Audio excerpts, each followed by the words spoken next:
したJMCB 日本語礼拝始めさせていただきます。まず招きの言葉、ガラテヤ人への手紙3章14節、私が代読いたします。それはアブラハムに与えられた祝福がキリストイエスにおいて異邦人に及ぶためであり、また私たちが約束された霊を信仰によって受けるためでした。アメン。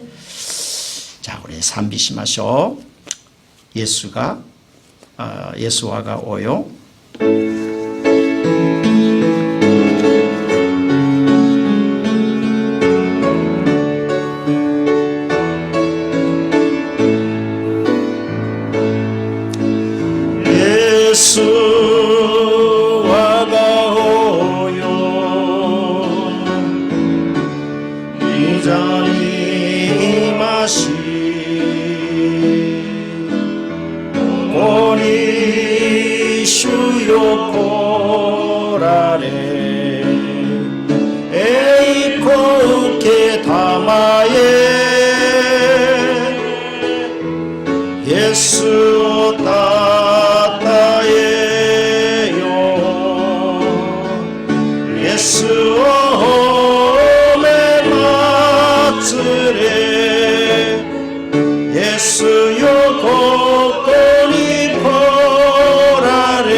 主法の右の下にあります。一緒にお読みしますね。詩編の8編2節から3節3、はい。天に輝くあなたの意向をたたえます。幼子血のみ子の口によってあなたは歯向かう者に向かって砦を築き、報復する敵を道滅ぼされます。アーメン。私たち信仰告白したいと思います。主法の後ろ、使徒信条3、はい。私は天地の作り主、全能の父なる神を信じます。私はその一人子、私たちの主イエス・キリストを信じます。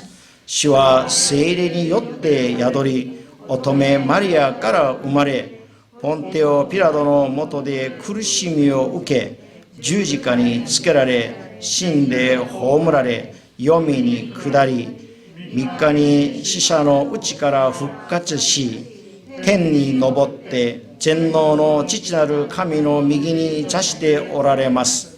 そこから来て生きている者と死んでいる者と裁かれます。私は聖霊を信じます。聖なる行動の教会、聖との交わり、罪の許し、体の復活、永遠の命を信じます。アーメン。お祈りしますね。今日は、JMCB の、金三德牧師はじめ一行が九州に入りました。今日から1週間日本九州あちこち教会を回ったり、いろんなことをチェックされると思います。私たちが声を上げて、2分ぐらい一緒にしたいと思いますね。오늘 JMCB에 우리 김상덕 목사님을 포함해서 일행이 일본에 들어갔습니다. 일주일간 일본과 앞으로 이렇게 선교 협력을 해서 할 교회, 또 앞으로 선교를 어떻게 했으면 좋겠다, 이런 여러 가지 점검을 하고 오실 것 같습니다. 우리가 한번 그분들이 도착하는 시간부터 거기에 체제 기간 동안에 돌아올 때까지 주의 특별한 보호하심이 있기를 우리가 소리내어서 한번 한 2분 정도 기도했으면 좋겠습니다. 우리 주의 한번 외치고 기도합시다. 주여, 神様ありがとうございます。今日は私たちにいつもの水曜日を与えてくださいました。しかし今日は特別に JMCB がもう短い期間ですけれども準備をしていた宣教の第一歩を踏み出す大事な日であります。特別に今日は金先生をはじめ私たちのメンバーが日本九州に入り1週間これから選挙を協力する教会たちと訪問し、また先生たちと信徒さんと交わりをするし、今後選挙方向をどうすればいいかのいろいろ点検なさると思います。神様がどうかその一個の上に一歩一歩やることすべての上に、口に出す言葉一つの上に、またそっち現地での生活の上にも主の見守りがございますように祈っております。残っている私たちは声を上げて今祈ってます。このグループが日本で神が本当に喜ぶ選挙準備ができるように道を開き、また実を結べるように祝福してください。1週間後帰ってくるところまで主が全ての安全を守ってください。全ての日程の上に主の摂理の中で導きがございますように、イエス・キリストの皆によってお祈りをいたします。愛する神様、感謝です。私たちの選挙チームが足りないところですが、またこれから日本の扉が開き、今日金先生はじめみんなが日本に入りました。今日から1週間滞在しながらいろんなところをチェックなさると思いますが、どうか主の見舞いの中で、主の導きの中で全ての日程が行われるように祈ります。特に教会ごとの、また信徒さんとの交わりの中で、神様が喜ぶ実がたくさん結ばれる、その第一歩となるように主を祝福してください。特に健康を守って、そして行かれたメンバーたちが心一つになって主が喜ぶ選挙準備ができるように祝福してください。残っている私たちは声を上げて祈りました。この一行が来週水曜日に帰ってくるまで、また全てのことを主に委ねます。主が一緒してください。私たちも喜びの中で日頃祈りを続けます。この時間を主に感謝し、イエス・キリストの皆によってお祈りをいたします。アメン。聖書朗読いたしますね。創世記の12章1節から3節. 오늘은 성경 창세기 12장 1절에서 3절 말씀입니다. 聖書創世記の12章1節から3節、私がお読みいたします。主はアブラムに言われた。あなたは生まれた故郷、父の家を離れて私が示す地に行きなさい。私はあなたを大いなる国民にし、あなたを祝福し、あなたの名を高める。祝福の源でなるように、あなたを祝福する人を私は祝福し、あなたを呪う者を私は呪う。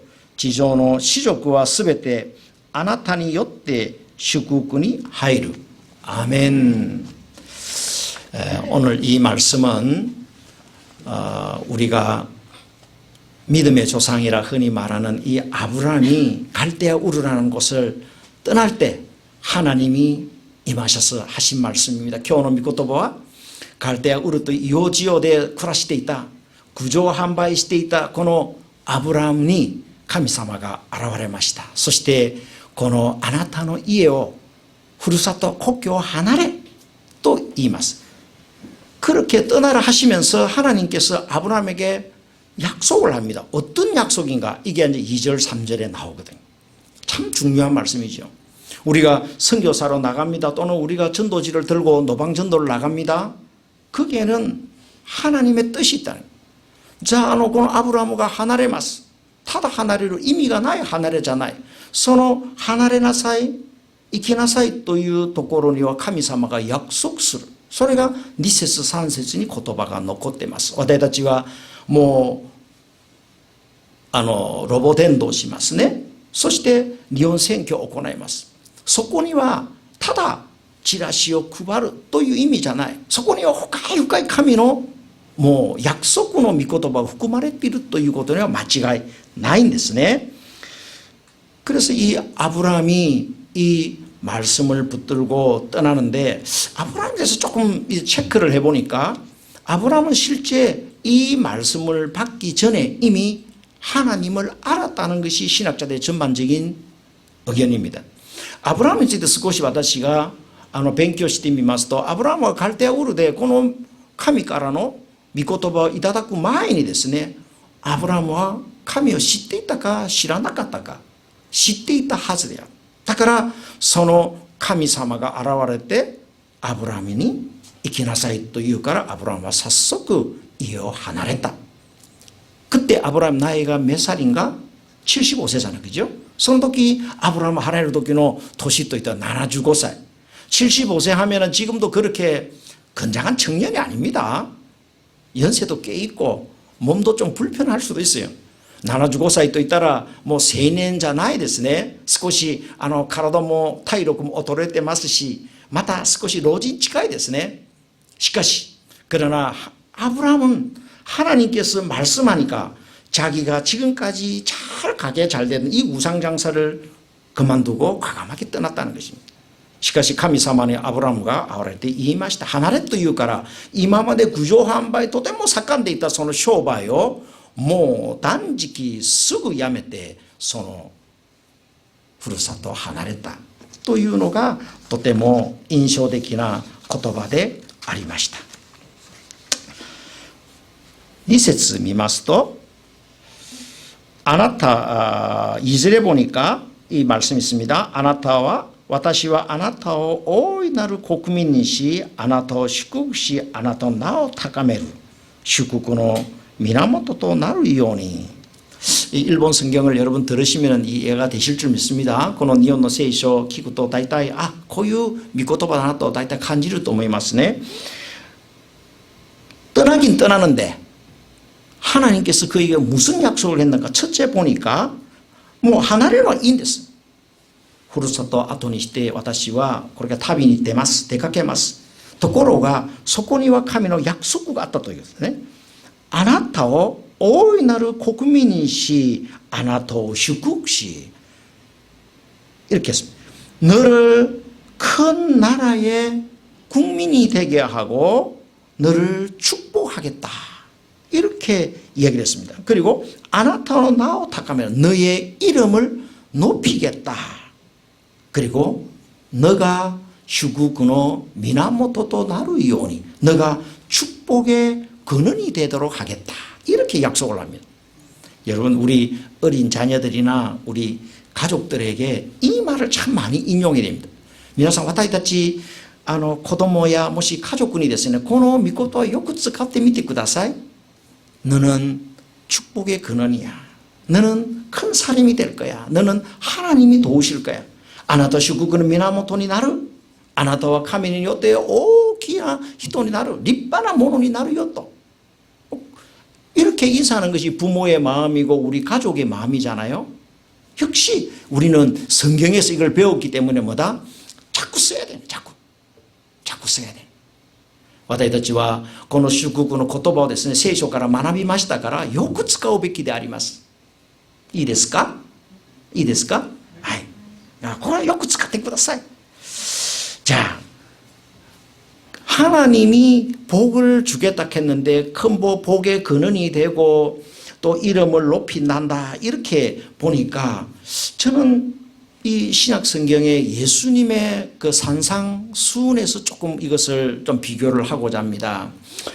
카미사마가 아브라함이 나오 타카메루 슈쿠그의 미나모토니 나루 또言ったから私は新約時代のイエス様の三女の説教の中で少し比較してみたいと思いますね。マタイの群書5章から7節見ますとこのメッセージが出てきますね。 마태복음 5장에서 7장까지 나오는데 예수님의 산상수훈의 요지는 이렇습니다. 하나님 안에서 살아라 이 말이거든요.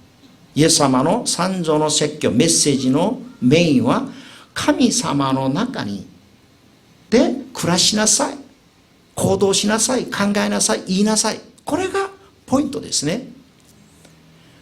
그렇게 되면 어떻게 되는가? 창세기 12장 지금 이전에 있는 말씀처럼 하나님부터 이름이 높임을 받을 것이고 축복을 받고 내가 축복의 근원이 되고 축복의 통로가 된다. 자, 예사마가このように神様の中で暮らしなさいということを実践していくとどうなるかといったら創世記の12章2節の言葉通りに祝福の港になるし、自分の名前が高められるということを私たちは考えられるわけです。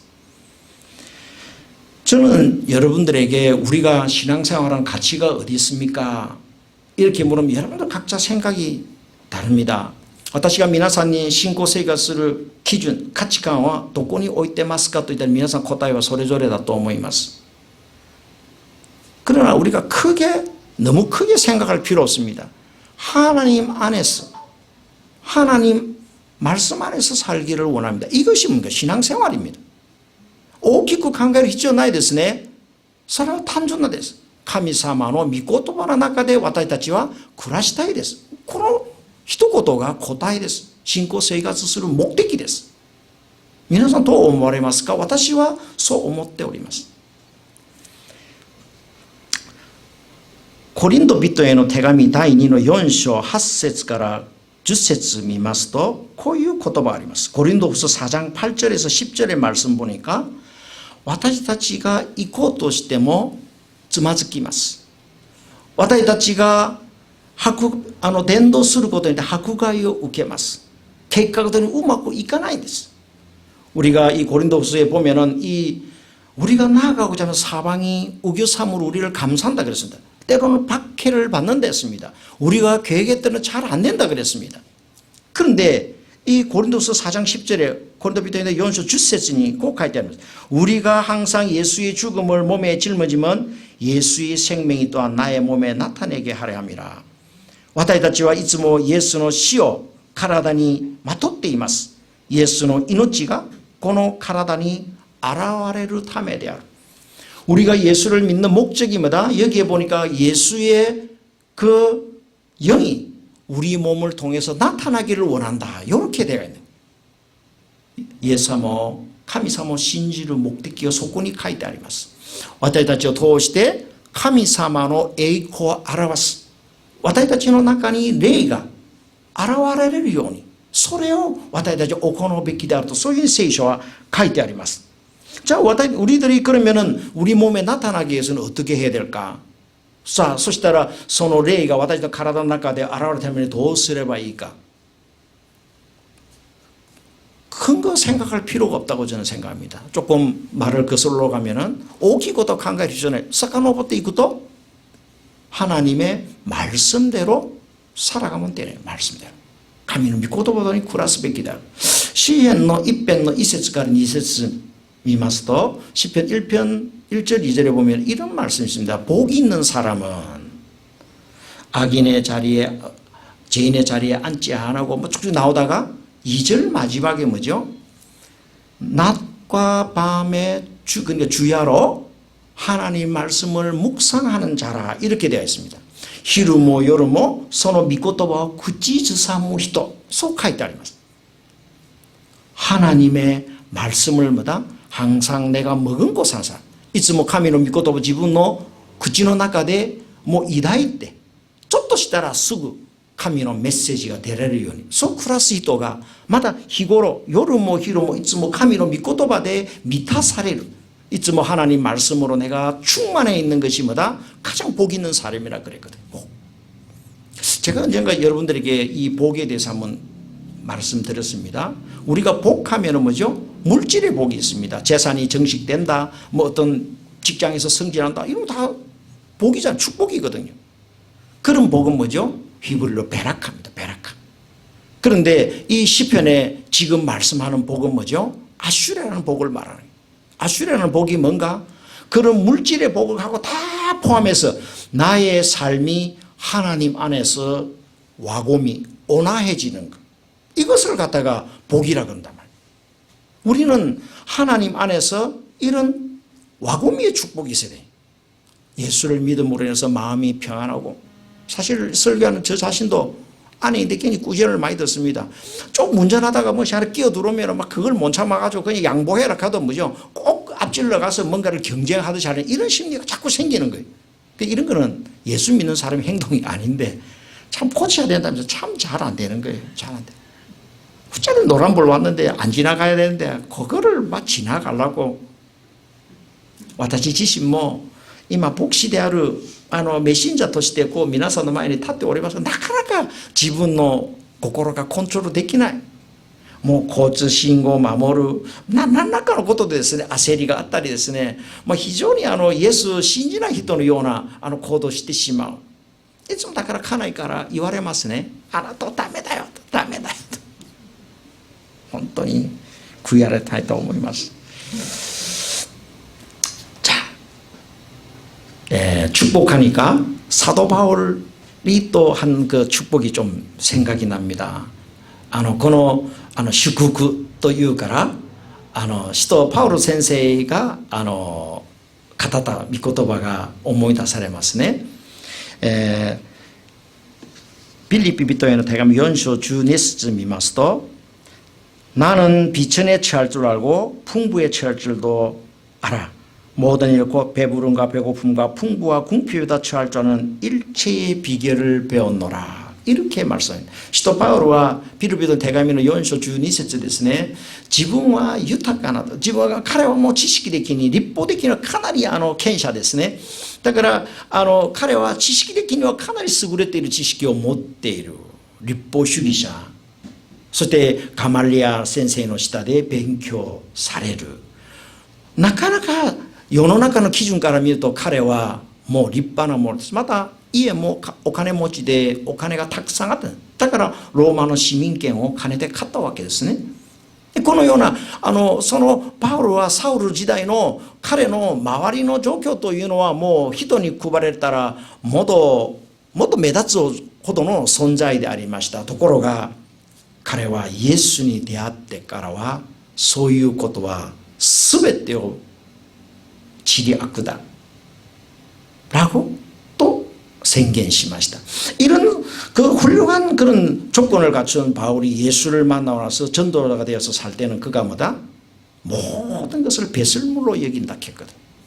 그러니까 이 사람이 그거를 세상의 것을 누리고도 우리는 지금 누리지만 아직까지 불만이 많아서 더 가지려고 하는데, 바울은 뭐죠? 가지고 있는 것을 다 버리고 배설물로 여겼더라. 배설물로 여겼더라.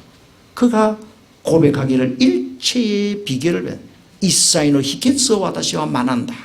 이렇게 고백을 합니다. 일체의 비결을 그가 알았습니다.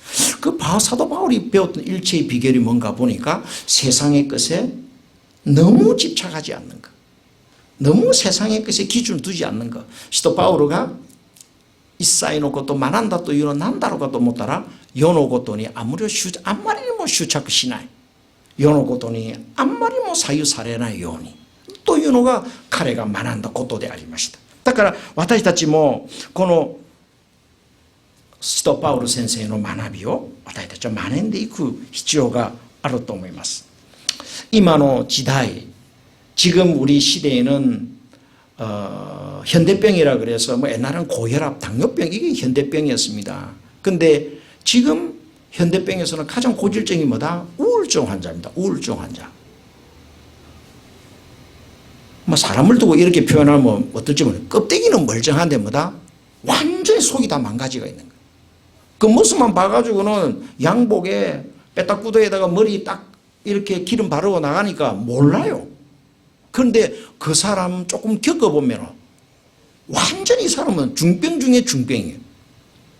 今現代病といったら過去には糖尿病とか、高血圧いろいろありました。ところ今の現代病は何ですか？うつ病です。うつ病の患者を見ますとですね、もう姿を見ると全然わからない。背広を着ているし立派そうに見えるわけです。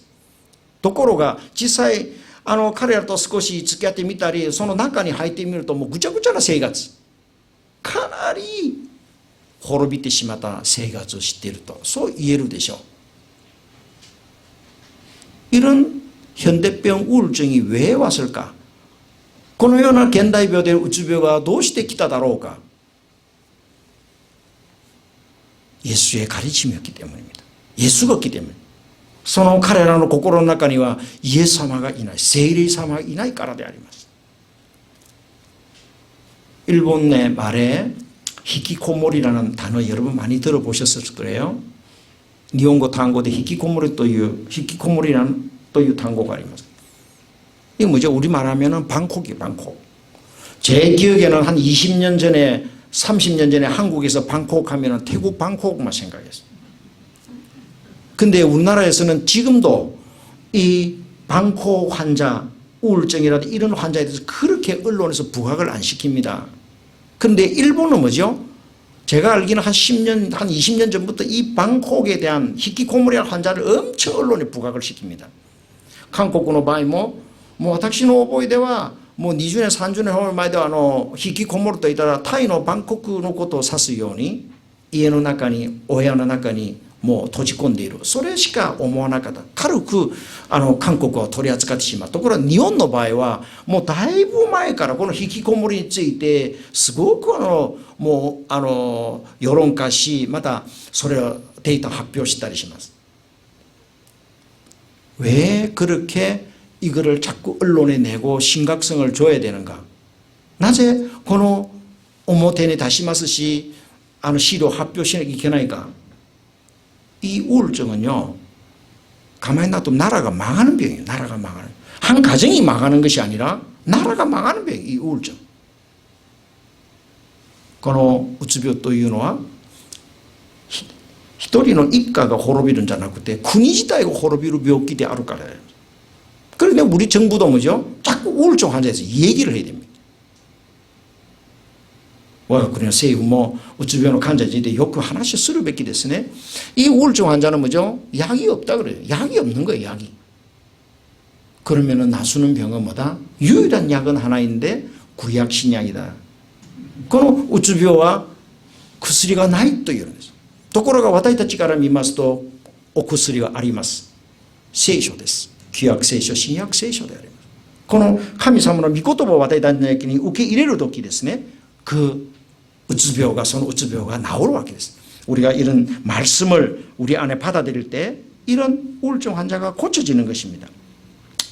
자, 3節ちょっと見ますね. あなたを祝福する人、私は祝福し、あなたを呪う者、私は呪う。地上の子族はすべてあなたによって祝福に入る. 이 3절 말씀을 우리말로 보면 상당히 겁이 나는 말씀이에요. 너가 축복하는 자를 하나님께서 내가 축복해 주마. 너가 저주하는 자를 내가 저주하겠다. 와, 겁나는 말씀이에요. 우리가 축복을 해주니까 내 좋고 이웃도 좋으면 좋지요. 근데 이건 참 좋은 말인데 그 다음 말이 문제예요. 너가 만약에 어떤 특정에 대해서 어디 어떤 그런 단체에 대해서 저주를 하면 내가 함께 저주를 하겠다니까. 하나님이 얼마나 무섭게 우리의 이 말에 책임을 주는지는 모르겠습니다. 祝福すれば祝福するし、呪うと私がそれに加えて一緒に呪うと言ってるから、それはとても恐ろしい言葉でありますね。だから私たちはこの口に出す言葉、表現力に注意をしなければいけないわけです。 우리들은 이런 말의 그런 기술, 말에 대해서 발표를 위해서 상당히 우리가 좀 조심을 해야 될 필요는 있다. 근데 이게 3절에 보니까 지존의 시족구와 스베테 아나타니 요때 슈쿠쿠니 하이르. 이 지상의 온 땅의 모든 열국은 여기서 시족이랬지만 뭐 부족이라 할 수도 있고 뭐 이스라엘의 그 민족인데 히브리인들인데 아나타니 요때 슈쿠쿠니 하이르. 너로 인해서 축복을 받을 것이다. 축복에 들어간다. 여러분, 우리가 예수를 믿으면 아까 처음에 말씀드린 대로 우리는 축복의 통로가 되는 것입니다. 이 말씀인 거예요. 아나타니 요때 구니구니가 슈쿠쿠 사례를 너로 인해서 이 열국들이 축복을 받는다. 이렇게 하나님이 약속을 주신 거죠. 지금 우리 JMCB의 김 목사님을 비롯 일행들이 일본에 가 있습니다. 이분들이 가서 뭘 합니까? 지금 이 창세기 12장 3절의 말씀인 거예요. 우리가 갖고 있는 이 복음을 가지고 저 복음을 모르는 일본 사람들에게 복을 나눠줘야 되겠다. 내가 무슨 물질을 가서 퍼다 주는 것이 아니고 뭐다? 하나님 말씀을 그들에게 전해드려야 되겠다. 이것 때문에 지금 가 있는 거죠. 우리도 역시 앞으로 단기 선교를 나간다든지 어떤 그런 우리가 선교의 열정을 가지고 있으니 그런 목적밖에 없는 거예요. 교환원 이혼이 김先生 하지메 민나 가이리 마시다けれども 이그 목적은何ですか? 私たちが知っているこの神の御言葉を私たちが物質をお金を金銭的なものを全て日本に持って行って彼らに配るという意味じゃないですね。神からいただいたこの祝福の御言葉を知らない彼らに伝えておきたい、伝えたい、そういう狙いしかないわけです。 우리가 앞에 요 창세기 12장 앞에 11장에 보면은 바벨론에서 그 바벨탑이 신할 평지에서 바벨탑이 무너지는 그런 광경이 있습니다. 제가 한번 여러분들의 메시지를 전했습니다만 왜 흩으셨을까? 이들이 하늘 꼭대기에 닿아서 하나님 그 꼭대기에서 우리 이름을 높이자 하니까 하나님 이놈들 바라게죠. 그를 흩어져 언어를 혼잡하게 해서 흩으셨다. 그러나 저는 그때 이 흩으심도 뭐죠? 하나님의 징계라기보다는 하나님이 선교의 목적이 있었다. 이렇게 전했습니다. 私が以前漱石のこの12章の前の11章のバベル島の事件シナル平野でのその彼らがこの塔が天に届くまで私の名をあげようと言っていた。そしてしかし神様がそれを見て彼らをもう全地に散ら配された。そういう書いてあります。それが何かというと宣教でした。今も同じです。 지상의 시족은 모두 부족들은 열국들은 너로 인해서 축복이 들어갈 것이다. 지존의 시족과 스베테 아나타니 요때 슈쿠군이 하이르. 그러면은 이것은 무슨 말이죠? 내가 전하는 것이 뭐다? 축복이 되는데 내가 전도자가 된다 이 말. 전도자. 전도라 그래서 뭐 일본에 선교사로 나가고 또 뭐 거창하게 막 이렇게 하는 것도 전도입니다. 그러나 전도는 뭐죠? 우리가 다니면서 평상시에 이렇게 주변 사람들에게 우리 이정수 권사님 계십니다. 과거에 제가 간증을 몇 번 들었는데 그 동강동 그 지하철역에서 이 자기가 장사를 하시면서 수익금이 나면은 다 그 지하철에 그 지하철 타러 오고 간 사람들인데도 그리 올라와서 전도를 다 해보는 거예요. 그래서 그 남편 되시는 분인데 엄청나게 구박을 받은 걸로 알고 있습니다. 도대체 뭐 하냐고. 그런 간증을 제가 들은 적이 있습니다. ここにリーさんがおられますけれども、自分が店を開きました。そこで利益が出たらですね、すべてをですね、人に配るわけです。イエスを信じなさい。イエスが信じるのが祝福の源ですよと。それ伝えて、しかしご主人さんから少し暴力を受けたり、また家庭の中ではかなり痛められたというか辛さがあったとその証しをする私は聞いて覚えます. 대지부 보니까 이렇게 전도는 뭐죠? 해외에 나가도 국내에서도 우리가 전도하는 것이 그렇게 가치가 있다. だから伝道というのは海外に行かれても国内でも伝える自体がもう全て大事な価値があると. 이 복이라고 하는 것은 전념성이 강하다고 그래요. この今祝福というのは伝染病みたいにですね、2年間コロナの禍でかなり苦しんでましたけれどもかなりスピードが速いです. 이 복이라고 하는 것은 굉장히 속도가 빨라요. 그렇기 때문에 우리가 복을 전하면 그 사람이 복을 받는지 우리는 잘 몰라. 그런데 그것을 하나님께서 우리가 전한 그 축복을 빌어줬으니까 내가 축복하면 내가 축복하겠다 했으니까 그 축복이 그 사람에게 그대로 가는 거예요. 그리고 전한 나에게도 하나님이 오야 잘한다 하고 복을 주실 줄로 믿습니다. 私たちは祝福を伝えると福音を伝えるとその祝福がその聞いたものにも現れますし私たちにも同じく神様を覚えてようやったなとそう褒めたてくださると私は信じています. 使徒の働き1章8節 사도행전 1장 8절 우리가 잘 아는 말씀인데 제가 일본말로 읽어드리겠습니다. 아나타方の上に聖霊が下るとあなた方は力を受ける。そしてエルサレムばかりではなくユダヤとサマリアの全土でまた地の果てに至るまで私の証人となる。이 사도행전 1장 8절을 보니까 예루살렘뿐만 아니고 사마리아뿐만 아니고 또 유대 지역뿐만 아니고 지노하테니 이타르마데 땅 끝까지 지노하테니 이타르마데 와타시노 쇼닌 또나로 나의 정인이 된다. 이렇게 사도행전 1장 8절에 말씀했습니다. 그렇습니다. 우리는 이 지금 아브라함이 창세기에서 받는 축복처럼 우리가 내만 만족하는 것이 아니고 전하는 축복, 가라 하니까 가고 축복의 근원이 된다니까 또 그것을 남에게 말씀을 전하면 이 1장 8절처럼 똑같이 그렇게 돼요. 이마 소세기노 주니쇼 이세 산세츠 미타이니 아브라함가 카미사마라 키타 도리니 이키나사이 하이 와카리마시다. 아나타 슈쿠 미나모토니 나루. 오케이. 자, 私もその通りに伝えます。そして使徒の働きの一章8節みたいに地の果てに至るまでその証しをする証人になる。これが伝道のことじゃないかと私は思っています。皆さんこの御言葉通りに暮らせば神様の方から拍手を受けられる、褒められる、褒められるわけであります。 이런 말씀을 우리가 붙들고 살아간다면 하나님께서 참 흐뭇해 하시고 칭찬해 주실 줄로 믿습니다. 자, 정리를 해보겠습니다. 창세기 12장 1절부터 3절 말씀, 특히 2절, 3절 이 말씀은 하나님의 약속의 말씀이기 때문에 이 약속의 말씀은 뭐죠? 약속은 시간이 흐르면 흐를수록 이것이 진행하게 되어 있는 원리를 가지고 있습니다. 소세기노 주님께서 2節3節見るとこれ約束の御言葉である。約束というのは何ですか？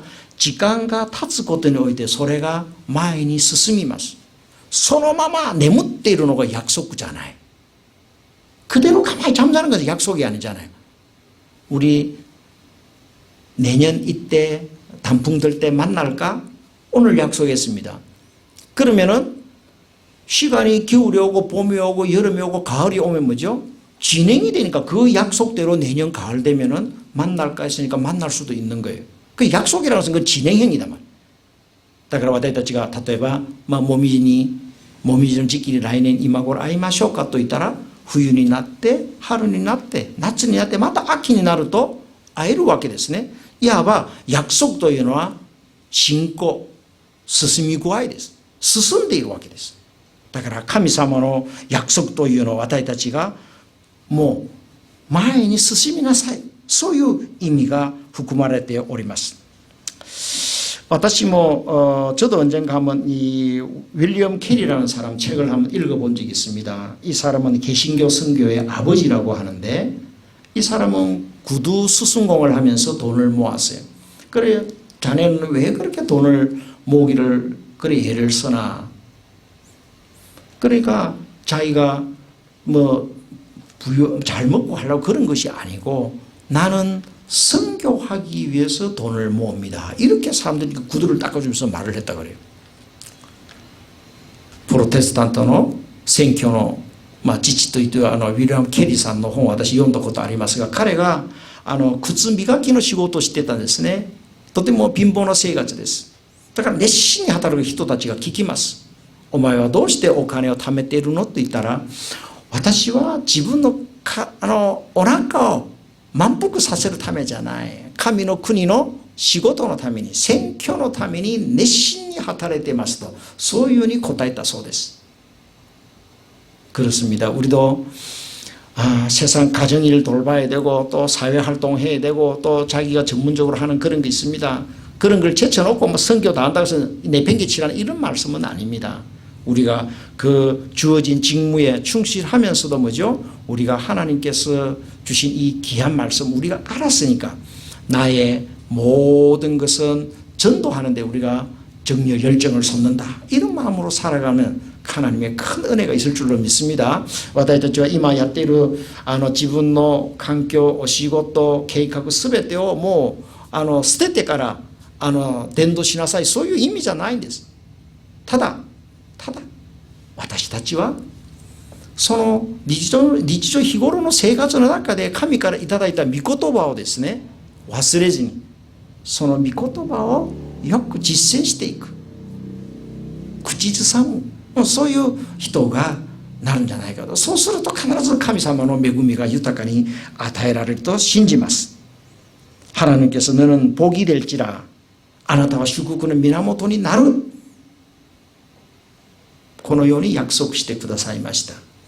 この이 약속이 여러분들에게 임하기를 주 예수 그리스도로 축복합니다. この約束が皆さんの上にとどまるように主イエスキリストの皆によって祝福いたします。アメン。자, 우리賛美 와가 지가라 나르 슈 하시고 우리 윤점수 집사님 갱기노 오이노리 오네가시마스네.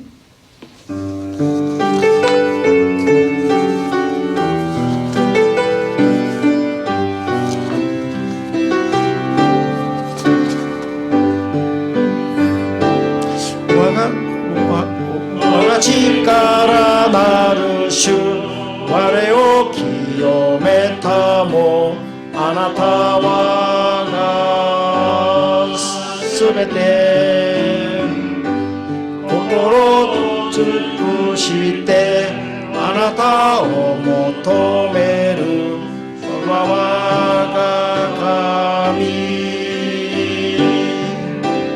イエス神の子羊主よその皆に栄光あれ我が罪あがない十字架にて死なれよみがえられイエス我が病癒し渇き満たされる主は我が神イエス神の子羊主よその皆に栄光あれ。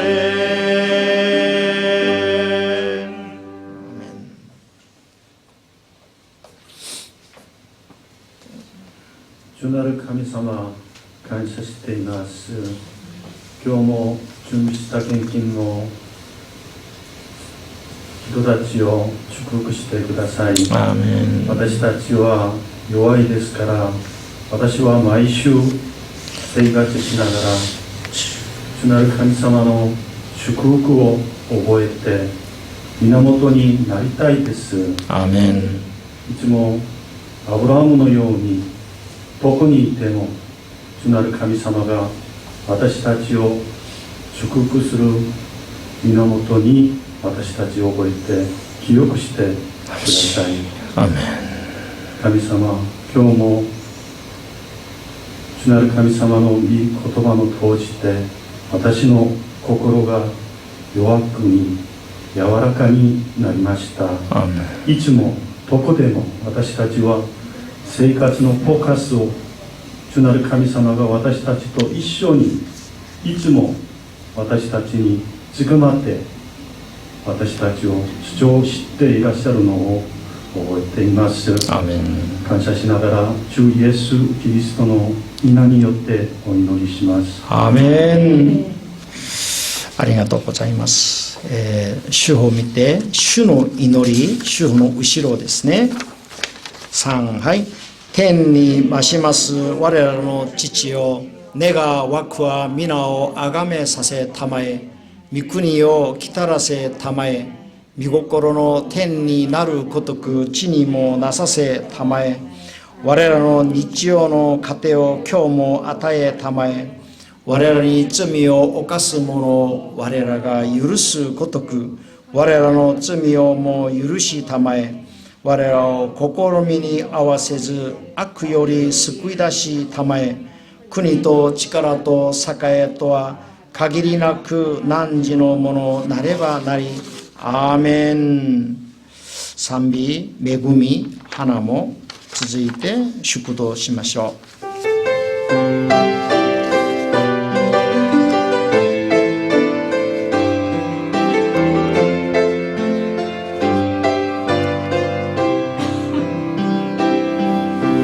私の持つものすべて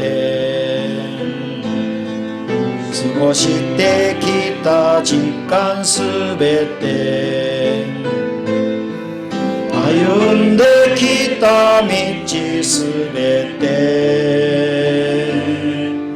ただすべてが主の恵み。朝日昇り沈むのも春の花も秋の実も変わりゆく季節さえもただすべてが主の恵み。すべて主の恵み限りない当たり前ではなかった。何一つすべてが主の恵みよ。この世に生まれたこともここまで歩んだことも息をしめることもただすべてが主の恵み。神のことされたことも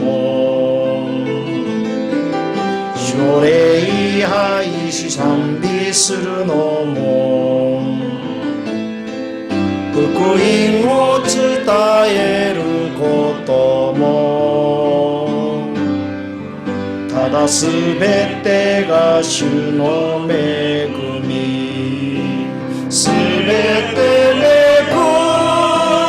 み主の恵み当たり前ではなかった。何一つすべてが主の恵みよ。